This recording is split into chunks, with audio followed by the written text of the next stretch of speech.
Hi everybody, Paper Curator here with another video. Today I'm going to be looking at Stephanie Garber, Alchemy of Secrets. Now this was recommended to me by a friend of mine and she said it was a very good read, so I was like, okay, I'll buy it. And as always, we're going to review the outside and then talk briefly about the actual storyline. So, as you can see, which is always my favourite, these edges are sprayed all the way round. And the good thing, and the thing I like about this, is the background colour gets darker and darker further round you get, and lighter when you get to this end. So for the sprayed edges in the Art Deco, this book certainly gets a thumbs up. Also, the actual cover itself, you've got a lot of this embossed gold, which is really, really nice. Let's open her up. These sigils are really nice. Yes, it's signed, which is a prerequisite for me. And it's a first run. Also, I like that it has the design on the front, the embossed design. As I've said in my previous videos, a lot of books, they don't have these designs when they're naked. They're just plain, which is okay.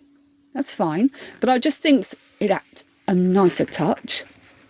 It's also on the spine, but not on the back. And there's nothing on the inside of here, just a standard book cover, which is fine. I actually picked this one up from Waterstones.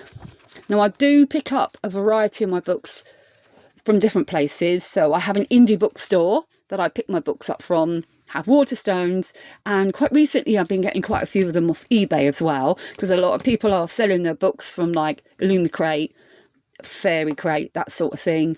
And I've been picking some of them up from there, which is fantastic, because a lot of those kind of books you can't get online and you can't buy in the stores because they're exclusive.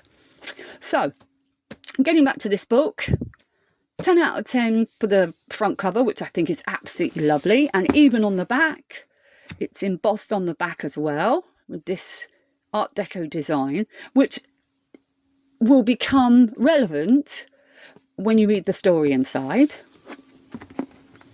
It's a nice clean design as well, which I really like, plus the sprayed edges, so that's always a good start. However, when it comes to the story, it's a whole different kettle of fish. Not for me. Unfortunately, the story for me is a no-no. No.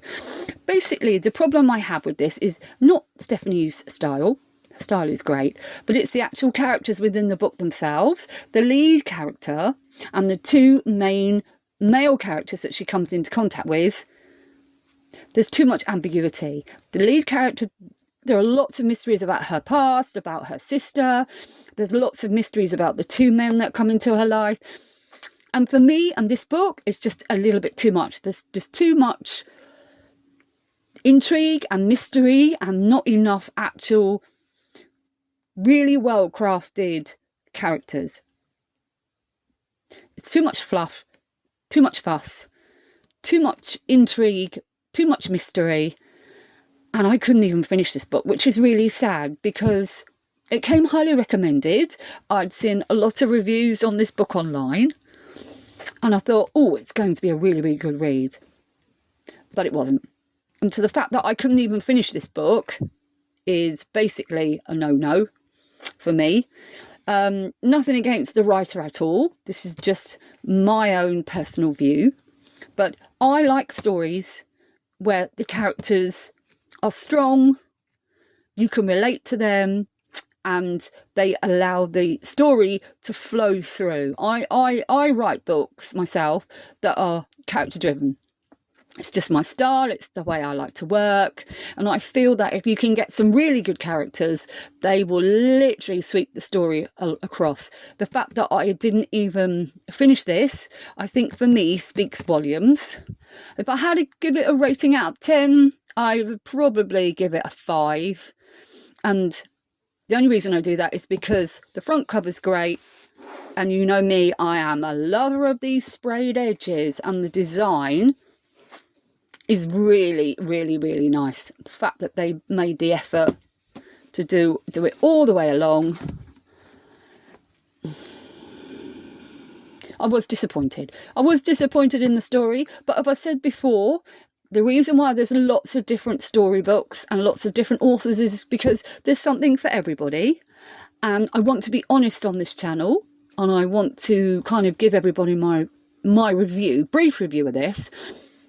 I would say go ahead and read it, make your own assumption like I did, but for me, I will give it a 5 out of 10. So until next time, this is the Paper Curator signing off, saying bye.